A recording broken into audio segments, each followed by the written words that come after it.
Kemudian yang kelima, konsepsi Islam dalam menghadapi kesulitan dan penderitaan adalah yakinlah bahwa Allah dengan kebesarannya ini akan menolong dalam kondisi-kondisi yang sulit. Jadi kemahabesaran Allah itu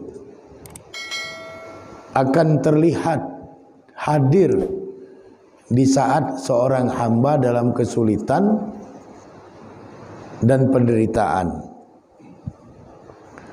Sehingga Imam Syafi'i mengatakan, siapa yang meyakini kemahabesaran Allah, ia tidak akan pernah ditimpa kehinaan. Jadi siapapun yang meyakini kemahabesaran Allah, dia tidak akan pernah ditimpa oleh kehinaan. Makanya kita diajarkan untuk mengamalkan hasbiyallah wa ni'mal wakil, ni'mal maula wa ni'man nasir. Jadi cukuplah bagi kita itu Allah sebagai pelindung. Cukuplah bagi kita Allah sebagai penolong. Sehingga kita yakin betul akan kemahabesaran Allah.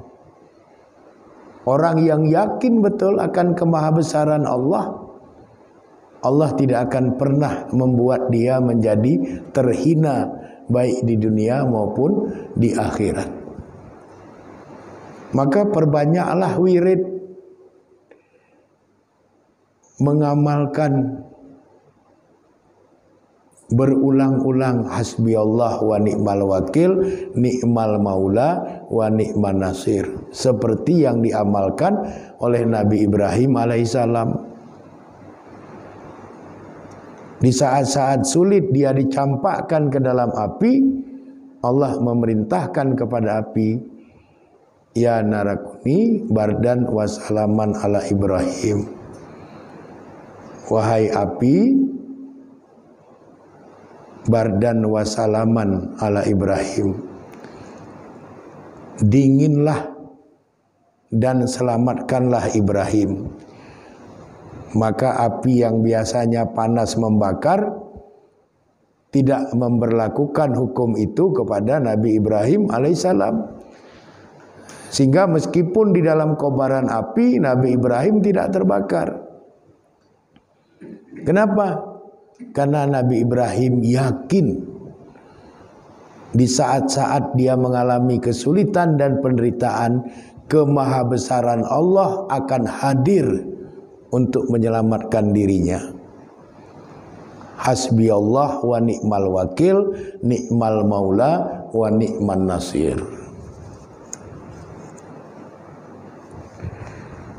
Kemudian Imam Syafi'i juga mengatakan, dan siapa yang menyandarkan harapan kepada Allah, pastilah harapan itu menjadi kenyataan. Ini aplikasi dari Allahus Somad.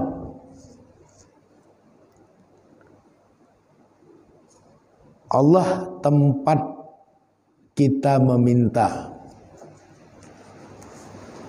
Allah tempat kita berkeluh kesah. Allah tempat kita menggantungkan semua harapan-harapan kita. Sehingga siapapun yang menyandarkan harapan kepada Allah, pastilah harapan itu akan menjadi kenyataan. Dan itu diperkuat oleh hadis Nabi, waman rojahu takunu haitsur roja.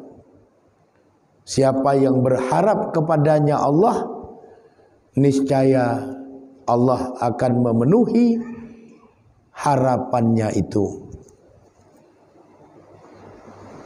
Jadi bukan secara lisan saja kita mengucapkan Allahus Somad,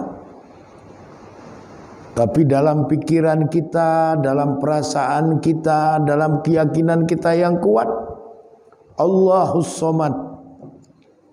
Allah tempat kita meminta, Allah tempat kita berlindung, Allah tempat kita berkeluh kesah, Allah tempat kita menggantungkan semua harapan-harapan kita.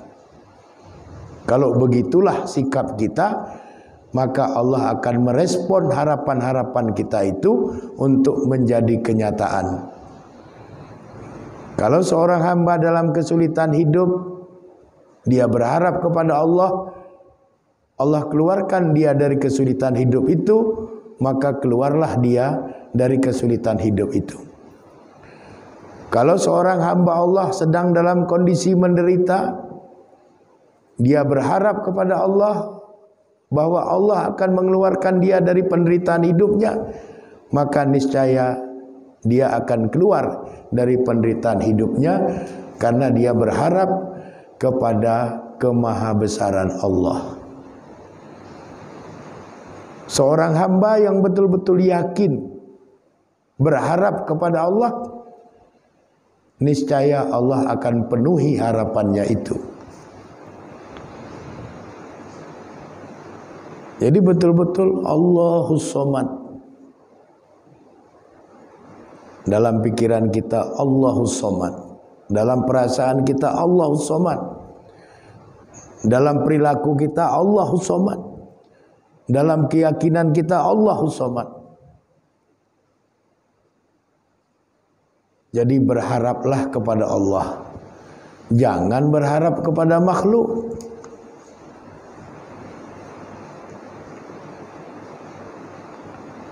Kalau seperti itu sikap kita, maka akan dengan mudah kita keluar dari kesulitan, akan dengan mudah kita keluar dari penderitaan-penderitaan hidup.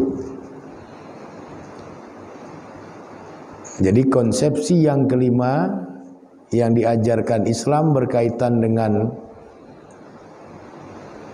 mensikapi kesulitan dan penderitaan hidup adalah yakin dengan kemahabesaran Allah. Kemudian berharaplah dengan pengharapan yang sungguh-sungguh kepada Allah.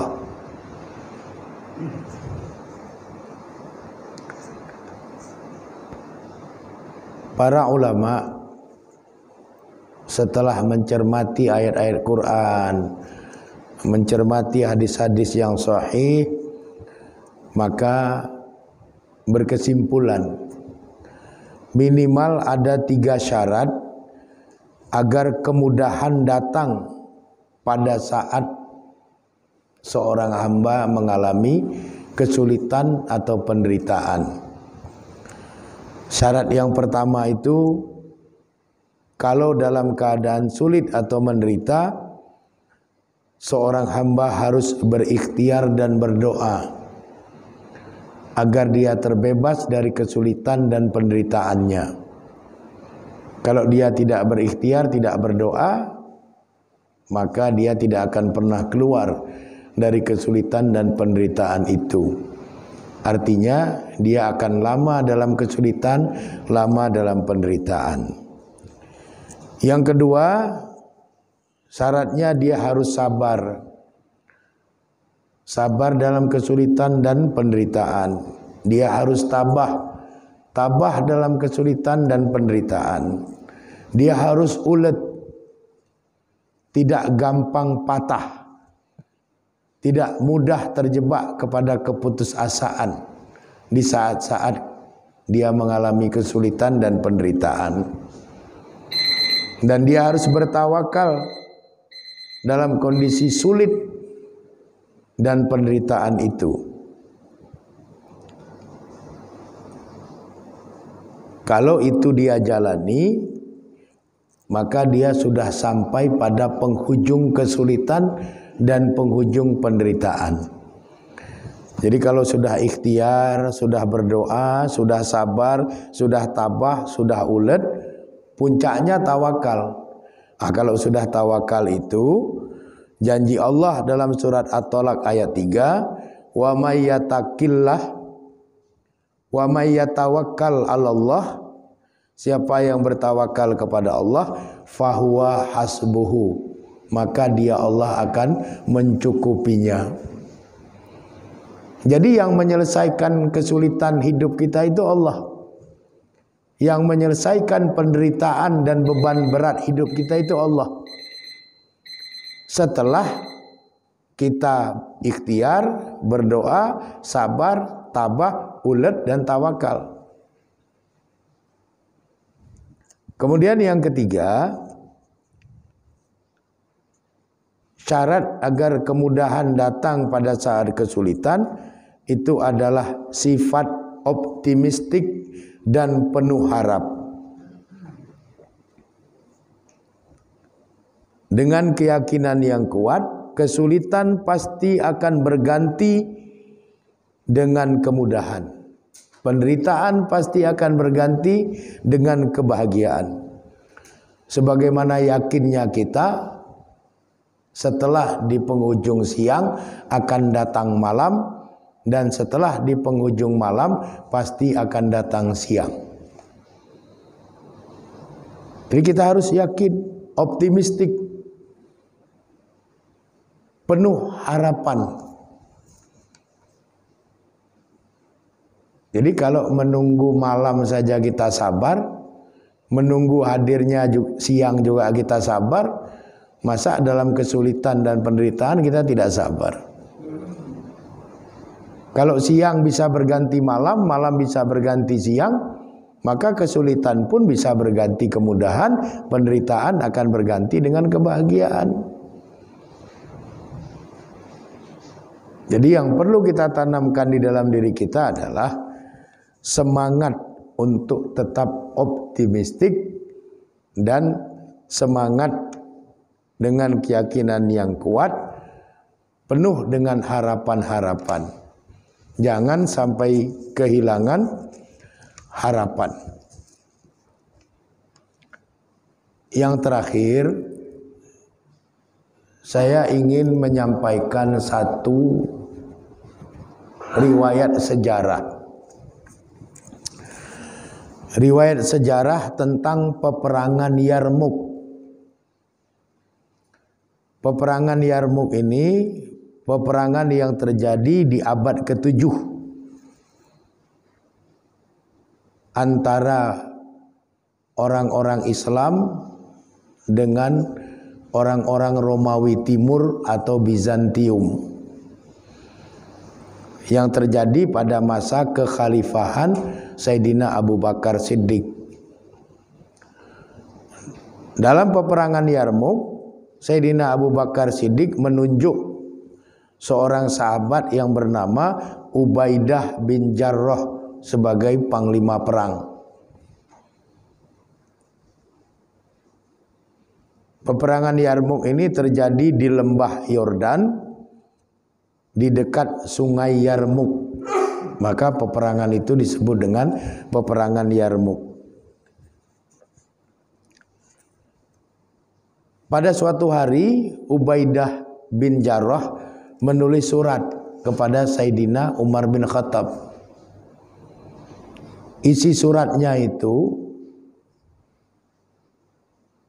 Ubaidah bin Jarrah mengungkapkan tentang kesulitan-kesulitan dan penderitaan-penderitaan yang mereka alami dalam peperangan Yarmuk. Yang pertama, Ubaidah bin Jarrah mengatakan, kami sangat menderita, kami sangat sulit rasanya untuk bisa memenangkan peperangan Yarmuk ini. Karena pasukan Muslim hanya 24.000, pasukan Romawi Timur atau Bizantium 120.000.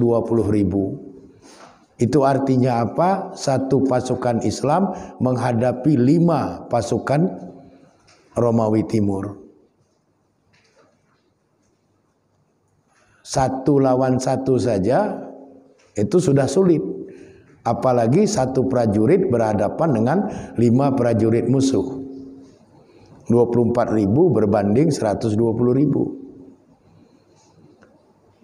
Kemudian yang kedua, dalam peperangan Yarmuk itu, di saat sedang berlangsung peperangan Yarmuk di hari yang kedua, itu Sayyidina Abu Bakar Siddiq wafat.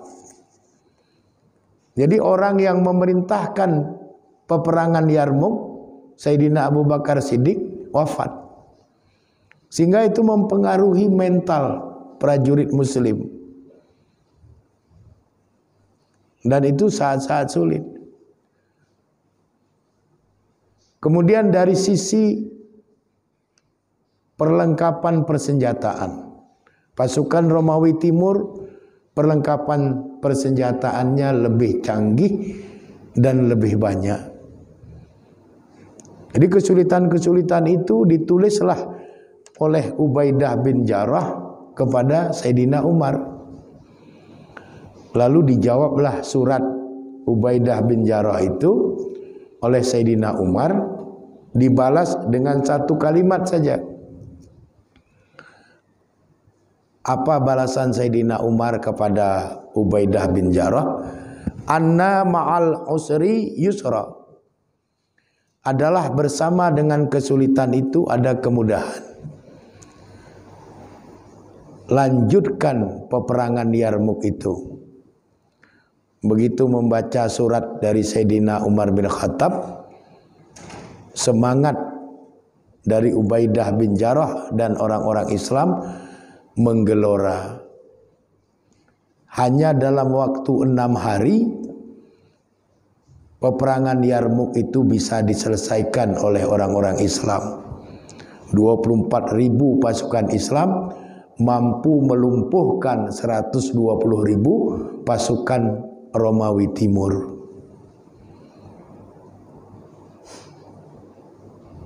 Jadi bukan karena persenjataan yang canggih, bukan karena strategi perang yang hebat, tapi ketangguhan bertahan dalam penderitaan dan kesulitan karena satu keyakinan, itulah yang membuat mereka bisa memenangkan pertempuran hanya dalam waktu 6 hari. Dimulai dari tanggal 15 Agustus sampai dengan tanggal 20 Agustus tahun 636 Masehi. Hanya 6 hari. Kalau dilihat kan nggak mungkin 24.000 lawan 120.000. Dari jumlah pasukan saja udah jelas kalah. Ini kok bisa dalam 6 hari bisa memenangkan peperangan. Dari segi persenjataan kalah jauh. Mental pun sudah sempat down karena yang memerintahkan perang meninggal dunia, yaitu Sayyidina Abu Bakar Siddiq. Tapi karena api keyakinan, anna ma'al usri yusra, bersama dengan kesulitan itu pasti ada kemudahan. Jadi ini semua adalah iktibar, pelajaran yang bisa kita ambil untuk kita mensikapi dinamika kehidupan, mensikapi saat-saat sulit dalam hidup, mensikapi penderitaan-penderitaan yang kita semua pasti pernah merasakan itu. Kalau 5 langkah konsepsi Islam dalam menghadapi kesulitan dan penderitaan itu bisa kita terapkan dalam hidup, insya Allah umat Islam itu akan selalu bisa keluar dengan baik dari kesulitan-kesulitan dan beban penderitaan hidupnya. Karena apa? Karena konsepsi-konsepsi itu adalah konsepsi yang Allah ajarkan di dalam Al-Quran, konsepsi yang diajarkan oleh Nabi kepada kita, supaya kita menjadi hamba Allah yang tangguh dalam menghadapi kesulitan dan penderitaan hidup dan tidak pernah terjebak kepada keputusasaan. Demikian, mudah-mudahan bermanfaat. Kurang dan lebih saya memohon maaf. Kepada Allah Subhanahu wa taala saya memohon ampunan. Hadanallahu wa iyyakum ajma'in. Wallahu a'lam bishawab. Walhamdulillahirabbil alamin. Assalamualaikum warahmatullahi wabarakatuh.